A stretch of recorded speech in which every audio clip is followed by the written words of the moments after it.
Napoleon Dynamite is one of the most successful indie films of all time. Being the passion project of a group of university students, the comedy's wild success was something that no one could have expected.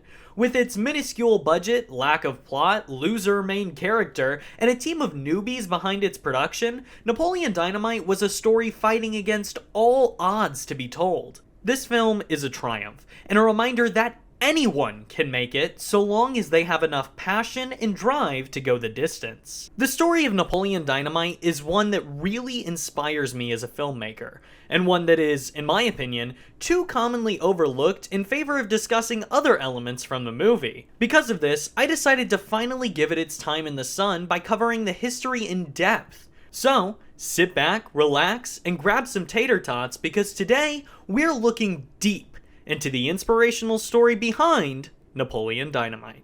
Our story begins with a young man by the name of Jared Hess who had dreams of becoming a filmmaker. Hess attended Brigham Young University, or BYU, in Provo, Utah, a pretty respectable college being in the top 10% of film schools in the United States. It's here that Jared would create his first two short films, in 2001 and 2002 respectively. The first of these was a film entitled Cardboard Only. The film is about a kid in a small rural town finding simple ways to entertain himself.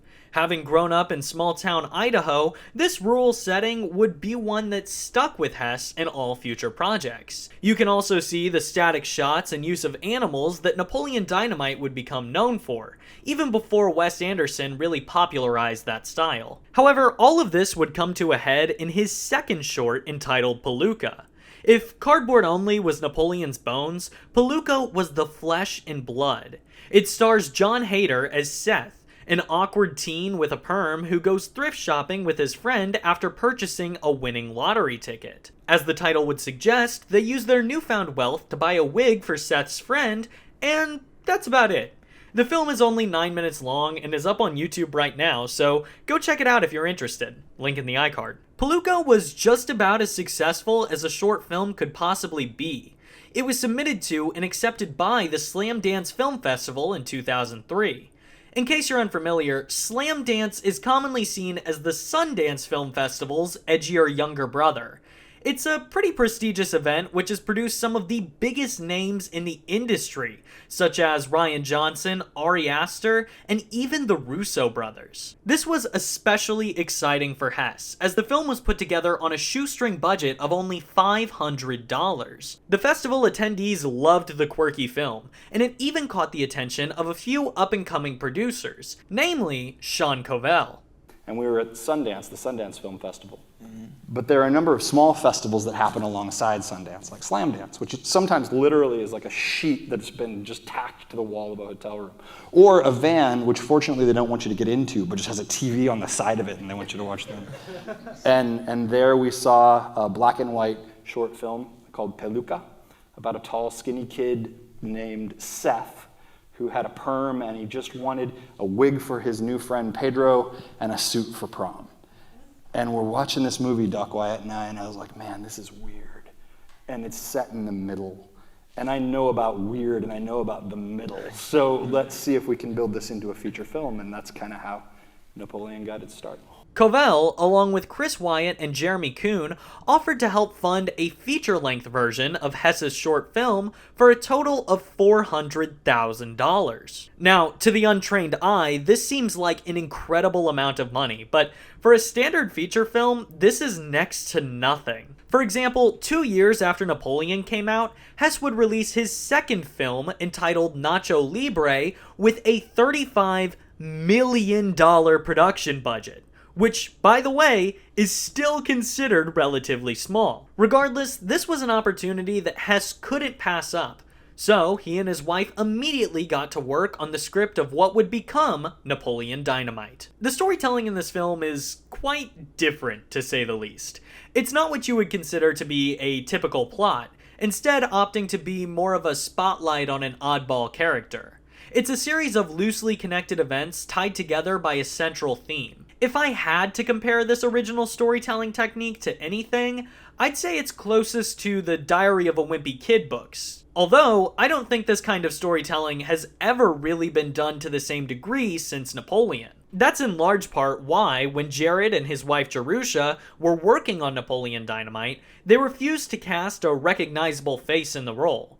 In spite of some of their producers wanting to bring on Jake Gyllenhaal as the titular character, the Hesses didn't want to sacrifice the genuine small-town feel of the movie. So they instead kept Jon Heder on board as the main character and wrote with him in mind. Jared and Jerusha were actually very talented in that regard. They took the phrase "write what you know" to the next level by setting the film in their hometown of Preston, Idaho, and shooting all around the county in which they'd grown up. This really helped to keep the small indie vibe that would prove to be the key to their success later on. Once writing and general pre-production were completed, it was finally time to come up with a name for this quirky film. However, there's actually some controversy on the true origin of the name Napoleon Dynamite. Jared Hess recounts his inspiration like this, quote, "On my mission in Chicago, an older Italian man said, 'Hey church people, I want to talk to you guys. Why do you have the name Elder?' And we're like, 'Well, it's a title we carry for 2 years. So what's your name, sir?' And he goes, 'My name is Napoleon Dynamite.' My mind was blown. Clearly, it wasn't his real name, but I remember writing down on a piece of paper, title of first movie must be Napoleon Dynamite. However, the controversy behind the name comes from Elvis Costello of all people, a music artist from the 70s and 80s who had used the name Napoleon Dynamite as a pseudonym as early as 1982. 2 decades before the film's release. Jared Hess claims to have been completely unaware of this and called it a, quote, embarrassing coincidence. If you ask me, I think it's pretty probable that the Italian man Hess met on his mission was familiar with Costello's work and used the name for himself, leading to the confusion. However, Costello still believes to this day that the name was stolen from him by Hess, so make of that what you will, but I'm more than willing to give Jared the benefit of the doubt here. But with all that out of the way, it was finally time to film Napoleon Dynamite. Assembling the cast was actually pretty simple. Thanks to Palooka, the team already had their Napoleon and Pedro, and all the others just seemingly fell into place. The only role that caused a bit of a headache for them was Uncle Rico. They reached out to a few bigger name actors in order to help promote the movie, but each and every one of them threw out the script without so much as a glance. I guess to some, it just didn't look as good as Alvin and the Chipmunks. However, they were finally able to find the right fit whenever Jonathan Grise ignored his agent's wishes and read through the script anyway. He fell in love with the goofy innocence of the film, citing words like gosh and dagnabbit for being integral into the humor he found within the pages. Now, Grise wasn't an A-lister at this time by any means, but he was known for some smaller roles in big movies, such as the van driver in Men in Black. With a full cast and 3 perms, Heder and the rest of the team traveled to Idaho to begin the filming process. The small town was very welcoming of the project, donating their time, resources, and even opening their homes to some of the cast members who didn't have anywhere else to stay. Nearly all of the expensive props, including the van, furniture, and even the cow, were all lent to the crew by Preston locals. That's the power of networking and community. This film wouldn't be anywhere close to what it is today without the generosity of the town. While a lot of this process went smoothly, it wasn't without its fair share of bumps in the road. The primary issue that the team ran into had to do with their decision to shoot on film instead of digital cameras. This is more of an aesthetic choice than anything, but it's also a very expensive one. Film reel is not cheap, plain and simple, so they had to make sure that each take was near perfect in order to not go over budget. This led to each mistake and unusable take really hurting their wallets. By the time they reached Napoleon's last scene, they only had 11 minutes of tape left. They knew they wouldn't be able to do much with it, so they just put all of their trust into Jon Heder, who improvised the most iconic scene in early 2000s cinema all on his own.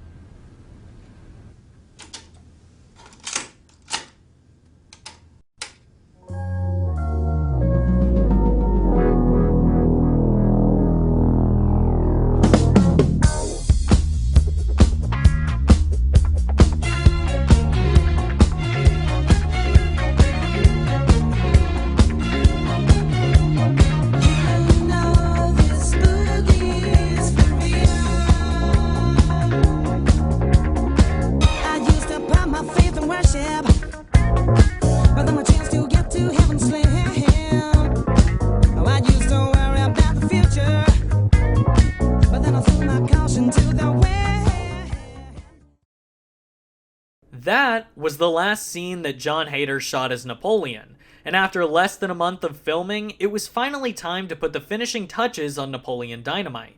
Hader said in an interview that he was mostly out of the loop when it came to post-production, but he did see a rough cut of the film. He said of the rough cut that it was terrifying and the last time he'd ever watch one because of how awkward the first edit made his performance look. He wouldn't watch the film again until its premiere, which made him feel much more confident. Napoleon Dynamite premiered at the Sundance Film Festival on January 17th, 2004. This was the big leagues. Sundance is the most prestigious film festival in the world, and the team, specifically Jared Hess, was on the edge of their seats. Jared, the director, he was sitting right, I think right behind me or next to me or whatever. He was nervous. He was dry heaving because this was his baby.